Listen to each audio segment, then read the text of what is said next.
Good afternoon বন্ধুরা, দুপুরের রান্নায় চলে এলাম। তার আমার আশীর্বাদে তোমাদের সারাদিনটা খুব ভালো কাটুক। দেখো বন্ধুরা, এখানে আমি সব ভাত বানিয়ে নিয়েছি, দুটো ভাতই করে নিয়েছি।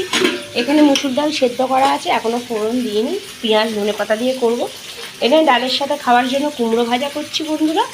আর ভাজা করব হচ্ছে মাছের ডিম, এই যে এটাও মাখানো হয়নি এখনও, এটা রাখা আছে ধুয়ে। আর করব আমি আলু বড়ি দিয়ে মাছের ঝোল বন্ধুরা। এখানে বড়ি বের করে রেখেছি।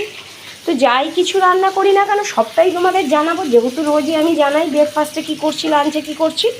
তো চলো 10 মিনিট বাদে আবার আমি ফিরে আসছি।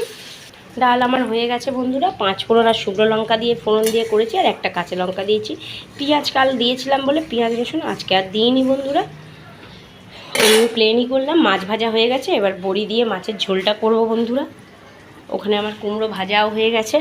তো এখানে মাছের বড়াগুলো মাখিয়ে নিয়েছি বন্ধুরা। ডিমের মধ্যে লাল লঙ্কা, পেঁয়াজ কুচি, কাঁচা লঙ্কা, হলুদ, নুন, কাশ্মীরি লঙ্কা সব দিয়ে মাখিয়ে আমি এখানে বড়াগুলো করে নিচ্ছি। ডালের সাথে দেবো কুমড়ো ভাজা আর ডাল বড়া। এখানে আমি আলুর ঝোলের আলুটা কষছি বন্ধু, আর একটু নরম হলেই জল দিয়ে দেবো। মাছের ডিমের বড়াগুলো হয়ে গেল বন্ধুরা।